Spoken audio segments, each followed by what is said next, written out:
సుమారు 9.5 సంవత్సరాల కాలం మంగళగిరి ప్రజలు, అదేవిధంగా ఆ రోజుల్లో నేను వైఎస్ఆర్ కాంగ్రెస్ పార్టీ తరఫున మంగళగిరిలో గెలవటం, మంగళగిరి ప్రజలు నన్ను ఆశీర్వదించటం, ఒక 5 సంవత్సరాలు ప్రతిపక్షంలో, 4.5 సంవత్సరాలు సుమారుగా పాలకపక్షంలో పనిచేయటం,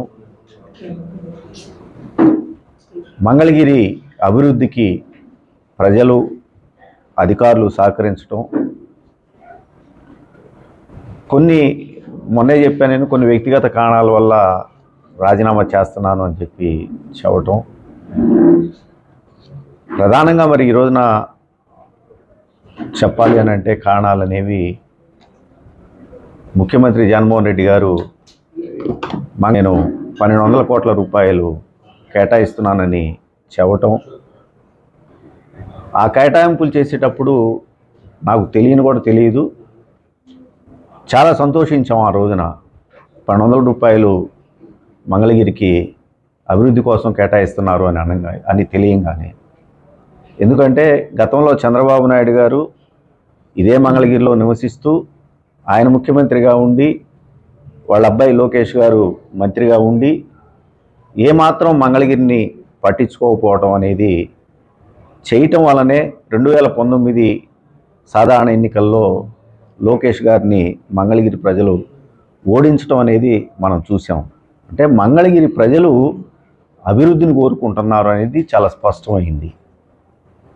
ముఖ్యమంత్రి జగన్మోహన్ రెడ్డి గారు 1200 కోట్ల రూపాయలు ప్రకటించిన తర్వాత కరోనా టైము, ఆ టైంలో ఆర్థికంగా రాష్ట్రం అంతా కూడా ఇబ్బందులు ఉన్నాయి, వెయిట్ చేశాము. తర్వాత సుమారు 2.5 సంవత్సరాల కాలం పాటు నేను ముఖ్యమంత్రి గారి దగ్గరికి వెళ్ళటం, అనేక సార్లు ఆయన అధికారులతోటి సమీక్షలు చేయటం, మంగళగిరి అభివృద్ధి కోసం 1200 కోట్ల రూపాయలని మరి కన్సల్టేట్ని పెట్టి ఏ పనులు చేయాలని చెప్పేసి డిపిఆర్లు కూడా సిద్ధం చేసుకోవడం కూడా జరిగింది. 1200 కోట్ల రూపాయలు ఇవ్వలేములే, ఇబ్బందులుగా ఉన్నాయని చెప్పేసి దాన్ని 500 కోట్ల రూపాయలకి కుదించటం, 500 కోట్ల రూపాయలు మళ్ళా తిరిగి 350 కోట్ల రూపాయలు కుదించటం, మళ్ళా తిరిగి 350 కోట్లని 125 కోట్ల రూపాయలకు కేటాయించడం జరిగింది. అంటే చివరికి 1200 కోట్ల రూపాయల నుంచి 125 కోట్ల రూపాయలకి ఫైనల్ చేస్తూ మంగళగిరి నియోజకవర్గానికి అభివృద్ధి పనుల నిమిత్తం జీవో ఇచ్చి, తర్వాత అడ్మినిస్ట్రేటివ్ శాంక్షన్ కూడా ఇచ్చిన తర్వాత స్థానిక అధికారులతో కలిసి మేము టెండర్లకు వెళ్ళటం, మంగళగిరి నియోజకవర్గంలో స్థానికంగా ఉన్నటువంటి నేను కానీ, ఇక్కడ పనిచేస్తున్నటువంటి అధికారులు ఎవరూ కూడా పైసా కూడా లంచం తీసుకోరు అని చెప్పి తెలిసినటువంటి కాంట్రాక్టర్లు టెండర్లు వేయటం. ఖచ్చితంగా చెప్పగలుగుతాను, 40-50 సంవత్సరాలుగా మంగళగిరిలో లేనటువంటి అభివృద్ధిని కేవలం సుమారు సంవత్సర కాలం లోపల మేము ఆ టెండర్ల ద్వారా పూర్తి చేయించడం జరిగింది. అయితే నిధులు విడుదల అనేది మాత్రం ఒకవైపున ఇటు కాంట్రాక్టర్ల ఒత్తిళ్ళు, తిరిగి మళ్ళా నేను సీఎంఓకి వెళ్ళి ముఖ్యమంత్రి గారితో మాట్లాడుకున్నా, ఆయన ధనంజయ రెడ్డి గారికి చెప్పినా కూడా నిధులు విడుదల కాకపోవటం చాలా ఇబ్బందులకు గురి చేసింది. 1200 కోట్ల రూపాయలని 125 కోట్ల రూపాయలకు కుదించి, దాంట్లో రూపాయి కూడా ఈనాటికి కూడా విడుదల చేయనటువంటి పరిస్థితులు. మీ అందరికీ తెలుసు మంగళగిరిలో ఎన్ని పనులు చేసాం ఇప్పటికే, కానీ రూపాయి కూడా నిధులు రాని పరిస్థితుల్లో కాంట్రాక్టర్లు ఎన్ని ఇబ్బందులు పడతా ఉన్నారు, వాళ్ళ ఒత్తిడి ఎంత ఉంది. నేను సుమారు 7-8 కోట్ల రూపాయలు బయట నుంచి అప్పులు తీసుకొచ్చి మరి కాంట్రాక్టర్లకి సర్దినటువంటి పరిస్థితులు కూడా అందరికీ తెలుసు. అదేవిధంగా ఇవన్నీ కూడా ఎంటీఎంసీలో చేయగలిగాం. మరి దుగ్గిరాల మండలానికి వచ్చేసరికి 50 కోట్ల రూపాయల నిధులు కేటాయించమని చెప్పి అడిగాం. 50 కోట్లని చివరికి 20 కోట్లన్నా కేటాయించమని చెప్పి అడిగినా కూడా ఆ నిధులు కూడా కేటాయించినటువంటి పరిస్థితులు వచ్చినాయి. నా సొంత డబ్బులతోటి ఇటు ఎంటీఎంసీలో కానివ్వండి, అదేవిధంగా దుగ్గిరాల మండలంలో కానివ్వండి, ఎన్ని పనులు చేశామో మంగళగిరి నియోజకవర్గ ప్రజలకి, ఇక్కడ ఉన్నటువంటి అందరికీ తెలిసినటువంటి విషయమే. ఇంత జరిగినా కూడా ఇవాళకి కూడా బిల్లులు రానటువంటి పరిస్థితులు మరి ఉంటే ఏం చేయాలి?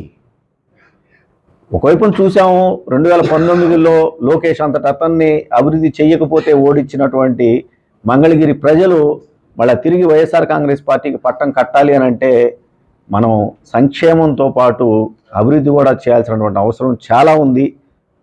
ఆ అభివృద్ధికి మరి సహకరించకపోతే మళ్ళీ తిరిగి ఏ మొహం పెట్టుకొని మేము వెళ్ళి ఓట్లు అడగాలి మంగళగిరి ప్రజల్ని? చాలా బాధపడ్డాము, చాలా ఇబ్బందులు పడ్డాము. అందుకని నేను ఎవరిని నిందించాల్సినటువంటి అవసరం లేదు. ఇవాళ ఎవరి బాధలు వాళ్ళకు ఉన్నా, ఆర్థిక ఇబ్బందులు ఉన్నా కూడా వాళ్ళకి, నాకు ధనంజయరెడ్డి గారు చాలా సార్లు మెసేజ్లు పెట్టారు, ఆరికే కొంచెం ఫైనాన్షియల్గా ఇబ్బందులు ఉన్నాయి, ఆ ఇబ్బందులు తొలగిపోగానే మంగళగిరికి డబ్బులు ఇస్తామని అన్నారు. కానీ ఎలక్షన్స్ కూడా దగ్గరకు వచ్చిన టైంలో కూడా ఇవాళ మంగళగిరికి నిధులు రాకపోతే ఇంక ఏమని మేము పనిచేయగలుగుతాము, ఏమని మళ్ళీ తిరిగి ప్రజల దగ్గరికి వెళ్ళగలుగుతాం అని చెప్పేసి అనిపించి, బహుశా నేను రాజకీయాలకి సరిపోనేమో ఇవాళ రాజకీయాలకి. ఎందుకంటే సంక్షేమం, అభివృద్ధి ఈ రెండు కళ్ళు అని చెప్పుకునేటటువంటి ఏ ప్రభుత్వం అయినా కూడా సంక్షేమం అనే ఒక కంటిని వెలుగిచ్చి అభివృద్ధి అనే ఒక కంటికి వెలుగు లేకపోతే ఆ మనిషి పరిస్థితి ఎలా ఉంటుందో ఆ నియోజకవర్గ పరిస్థితి కూడా అలా ఉంటుంది అని చెప్పేసి భావించి ఆ రోజున నేను మంగళగిరి ప్రజల్ని మన్నించమని చెప్పి కోరుకుంటూ నేను రాజకీయం నుంచి ఆ రోజున మరి వైఎస్ఆర్ కాంగ్రెస్ పార్టీకి, అదేవిధంగా నా శాసనసభ సభ్యత్వాన్ని కూడా నేను రాజీనామా చేయటం జరిగిందని చెప్పేసి ఈ సందర్భంగా తెలియజేసుకుంటాం. వ్యక్తిగా వాళ్ళ దీనికే వదిలేస్తామండి మేము. నేను ఎక్కడా కూడా నేను శాసనసభ సభ్యత్వానికి రాజీనామా చేసిన తర్వాత వాళ్ళు ఆమోదించకపోయినా కూడా నైతికంగా నేను నా విలువల్ని పాటిస్తూ, ఎందుకంటే స్పీకర్ గారి ఫార్మాట్లో ఇచ్చాను, నేను ఏ అధికారిక కార్యక్రమానికి కూడా నేను హాజరు కావటం లేదు. చివరికి నా గన్మెన్లు కానివ్వండి, నాకు ఇచ్చినటువంటి ఎస్కాట్ను కానివ్వండి, నేను ఎక్కడా కూడా వాడుకోవట్లేదు. అయినా కూడా మంగళగిరి ప్రజలకి నేను దూరంగా ఉండను. ఖచ్చితంగా నేను రాజకీయాల్లోనే ఉంటాను. రాబోయే రోజుల్లో ఏ పార్టీలో ఉండాలి, ఎలా నేను రాజకీయాలు చేసుకోవాలనేది ఇంకా కొద్దిగా టైము పట్టుద్దని అనుకుంటా ఉన్నా నేను. అయితే ఒక మాట అయితే నేను ఖచ్చితంగా చెప్పగలుగుతానండి, నేను రాజశేఖర రెడ్డి గారి మనిషిని. సో నేను ఖచ్చితంగా ఇవాళ రాజశేఖర రెడ్డి గారి అబ్బాయి ఆయన మరణం తర్వాత జగన్మోహన్ రెడ్డి గారు పెట్టినటువంటి పార్టీకి ఎంత సేవ చేశానో, వైఎస్ఆర్ కాంగ్రెస్ పార్టీ ఆ రోజుల్లో మరి అధికారంలో రావడానికి ఈ రాష్ట్రంలో